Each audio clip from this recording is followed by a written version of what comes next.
quiero darle la bienvenida a la doctora Luz Pacheco. La doctora Luz Pacheco es vicepresidenta del Tribunal Constitucional.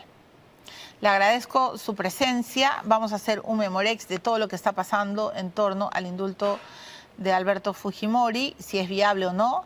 Pero en primer lugar, doctora, bienvenida. Muchas gracias por estar en el programa. Le pido por favor que nos acompañe con la audiencia a ver este video. Muchas gracias también por la invitación. Gracias, doctora. Aquí está. Lleva más de 16 años privado de su libertad. Y yo creo que ya es suficiente. Confiamos que el día de mañana, según nos han indicado, se resuelva este pedido.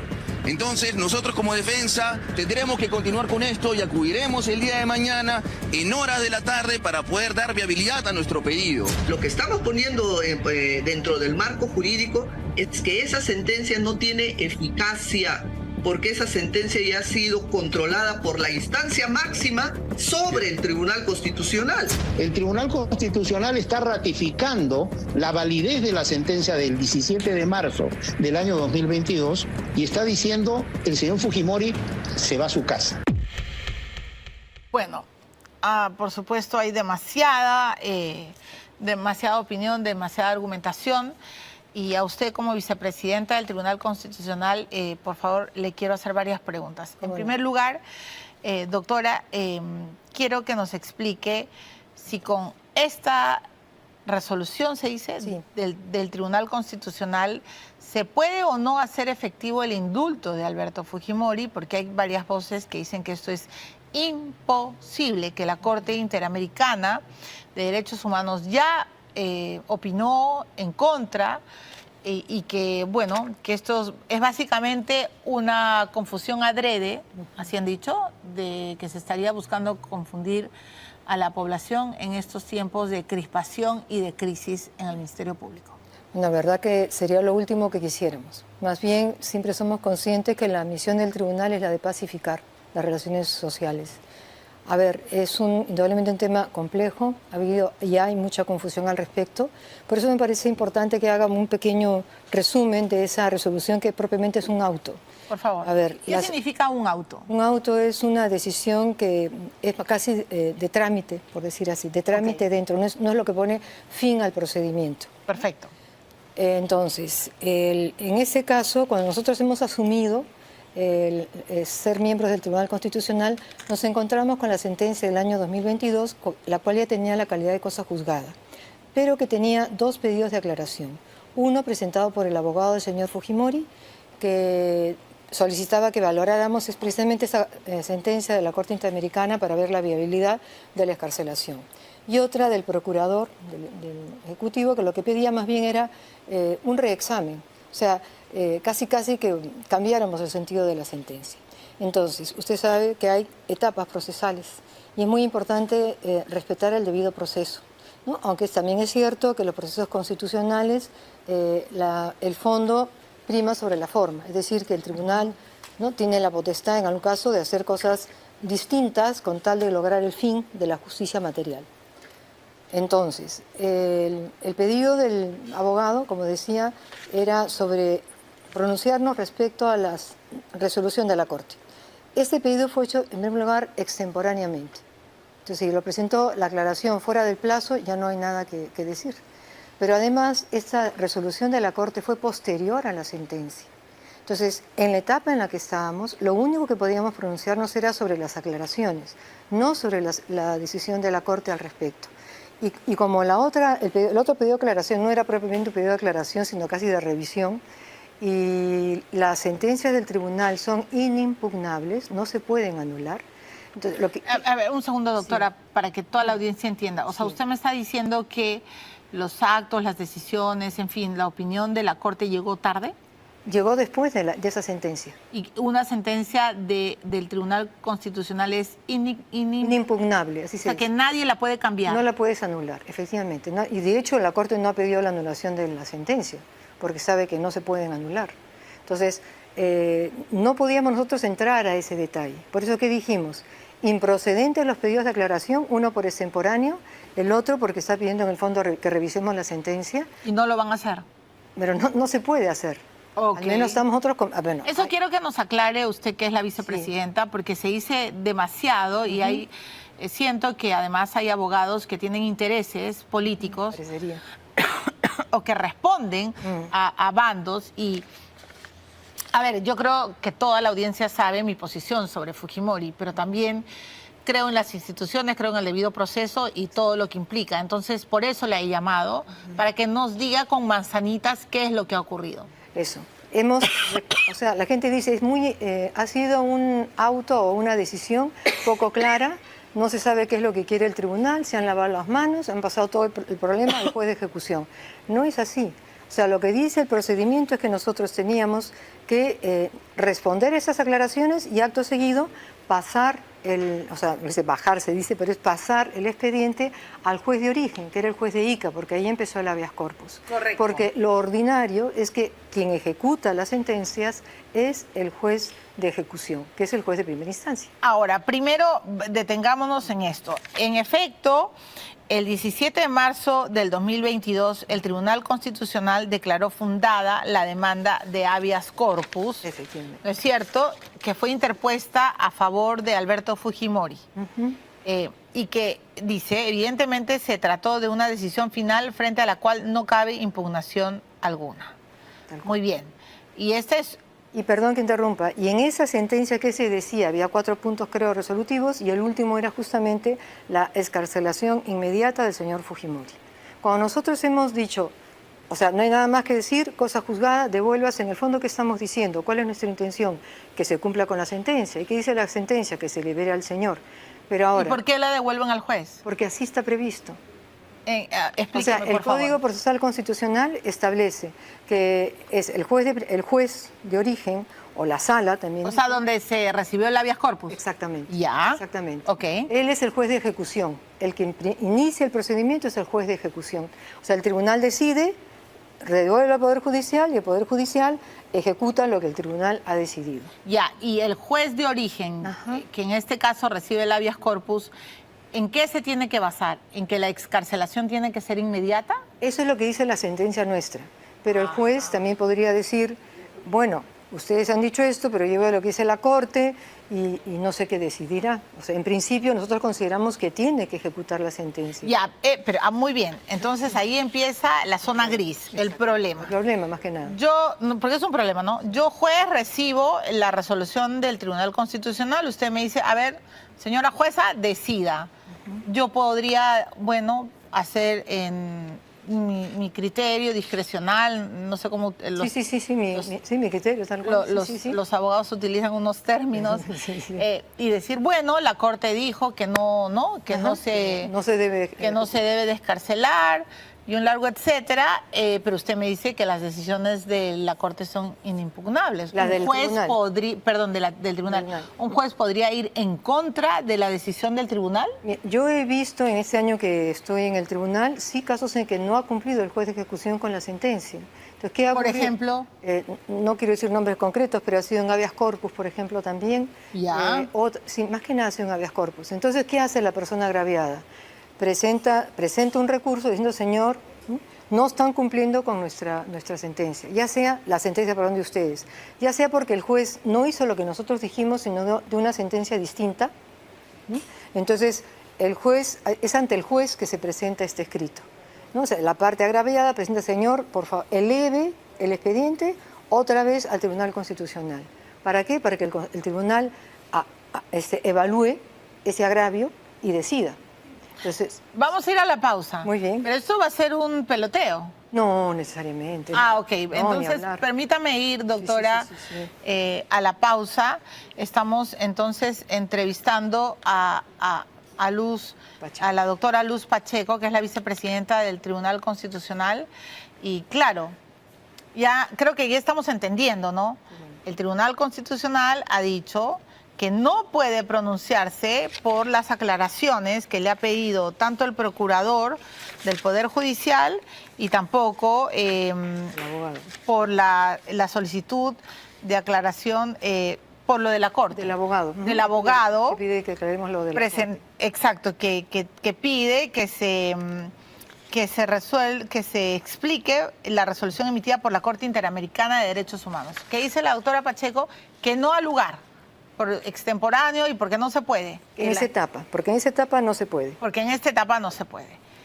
Y acá dice la doctora Pacheco que ya decidieron que se tiene que llegar al estadio anterior, que el TC decía muy bien excarcelación de Fujimori. Pero ¿por qué decidió eso? Ah, bueno, vamos a retroceder más. PPK indultó a Fujimori. ¿Era una prerrogativa presidencial, sí o no? La doctora Pacheco tiene que explicarlo todo.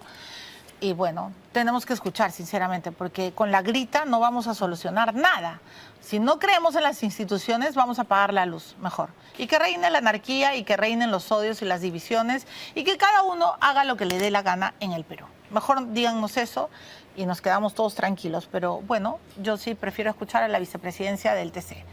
Vamos ahora a la pausa y vamos a hablar. Bueno, entonces, estamos entrevistando a la doctora Pacheco, que es la vicepresidenta del Tribunal Constitucional. Yo le decía antes de la pausa, ¿qué pasa si el juez Vicente Fernández, que recibió el habeas corpus, dice, bueno, no le voy a hacer caso al Tribunal Constitucional? ¿Qué podrían hacer los familiares qué podría hacer Keiko, Kenji? ¿Qué podrían hacer los familiares de Fujimori? A ver, él si dice que no va a acatar la sentencia del tribunal, tiene que dar razones. No puede simplemente decir, no voy a acatar. No, tiene que emitir una resolución justificando su decisión. ¿Se puede apoyar en la decisión de la Corte Interamericana? Efectivamente, puede hacer eso. Entonces, ¿qué hace? Como te decía antes, ¿qué he visto que se hace en esos casos? La persona agraviada inmediatamente presenta un recurso para que se devuelva el expediente al tribunal con esa resolución, para que el tribunal evalúe, en este caso, si son esas las razones de la Corte Interamericana, lo que ha dicho, pues ahí sí tendremos que pronunciarnos sobre todo eso. Yo hasta el momento he venido... Ah, muy interesante. Sí, o sea, si el juez Fernández dice, bueno, yo voy a seguir las recomendaciones de la Corte que dice no ejecutar el indulto que dio PPK a Fujimori, ahí sí el Tribunal Constitucional se va a tener que pronunciar. Efectivamente. Sí o sí. Sí o sí, no hay más, porque en esa etapa procesal no se podía hacer, te lo pueden decir los buenos constitucionalistas, pero si ya regresa en lo que se llama la apelación por salto, o sea, por una petición expresa de la parte perjudicada y se está argumentando que no se le excarcela precisamente por esa sentencia, es nuestro deber evaluar, ¿no? Si esa decisión de la Corte Interamericana se ajusta a los cánones de la Convención Americana, si es adecuado, en fin, ahí evaluaremos. Claro, usted no puede adelantar opinión porque no es el caso y además le pueden acusar de todo. Entiendo. Pero ¿y cuánto tiempo duraría ese proceso? Todavía no sabemos, ¿no? Porque el juez Fernández, ¿cuándo tiene que decidir? Ahí decía la sentencia que de inmediato. Han pasado 2 días, 3 días, bueno, tiene que ser algo razonable, ¿no? No es que, hasta donde yo sé, no hay un plazo estricto, porque se supone pero que de repente es para Vicente Fernández el inmediato es en 1 año. Bueno, ahí la familia puede hacer algo, ¿no? Creo, como han hecho todas las personas que se han sentido perjudicadas por una inacción del juez. Ya, y supongamos que resuelve mañana, este fin de semana, no sé, y no ha lugar. Ese pedido para que ustedes lo revisen cuánto, o sea, este proceso de ir, venir, ¿me dejo entender? Es inmediato, es decir, él creo que en 2 días tiene que elevar al tribunal lo que se le ha pedido y nosotros, en cuanto tengamos un pleno, lo que tendremos antes del 15, pues ya lo estamos decidiendo. O sea, antes del 15 de diciembre. Digo yo, o sea, dependerá de cuándo resuelva el juez y si es que el juez resuelve decidiendo no excarcelarlo y se apoya en lo que dice la comisión o en lo que fuera, nosotros tenemos que evaluar las razones que va a dar ese juez para no cumplir el mandato del tribunal. Si el juez Fernández dice, bueno, ya acato la decisión del TC, del tribunal, ordeno la liberación inmediata de Fujimori. La otra pregunta, ¿qué pueden hacer las víctimas de Barrios Altos y La Cantuta? Bueno, habrá que ver qué hacen. La verdad que no, ahí sí no sé qué. Yo sé que leí un comunicado reciente de ayer, creo, o de ayer, de la Corte, que recibió por correo electrónico una queja de las víctimas porque parecía que se iba a liberar a ese señor y inmediatamente la Corte se ha vuelto a pronunciar, ¿no? Como me preguntaban en otra entrevista, realmente está muy pendiente la Corte de lo que pasa en este caso. Pero también los familiares podrían pedir una revisión del TC. No, es que no se puede revisar ya. Eso es cosa juzgada, eso sí se tiene que entender, es cosa juzgada. Ahora, Si hay unas condiciones que pone la Corte y que son las que están impidiendo la ejecución, bueno, eso tenemos que evaluarlo. Yo hasta el momento, yo hasta el momento en las entrevistas que he tenido he insistido mucho en que considero que lo que tendría que hacer el juez es excarcelar al señor. ¿Por qué? Porque si no, no hubiera hecho la ponencia ni firmado el auto. Porque hemos hecho el análisis de acuerdo a la Convención Americana de Derechos Humanos y nos ha parecido que eso es lo correcto.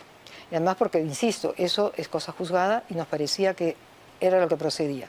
Ahora, los organismos que defienden a los familiares de Barros Altos y La Cantuta hablan y dicen, a ver, ¿cómo es posible que una persona que está acusado por delitos de lesa humanidad vaya a ser excarcelada? Pero en todos los tonos y varias veces, Nakazaki, que ha sido abogado de Fujimori, nos ha explicado, a todos los periodistas, a mí incluida, que Fujimori nunca fue sentenciado por delitos de lesa humanidad. Esa es una cuestión muy importante, es crucial, diría yo, esencial en este asunto, y prefiero no decir nada para que no consideren que es un adelanto de opinión. Ok. Pero sí es un punto importante, ¿no? Sí, claro, porque siempre esa ha sido la discusión estos años, ¿no? ¿Cuál sería la sanción de la Corte?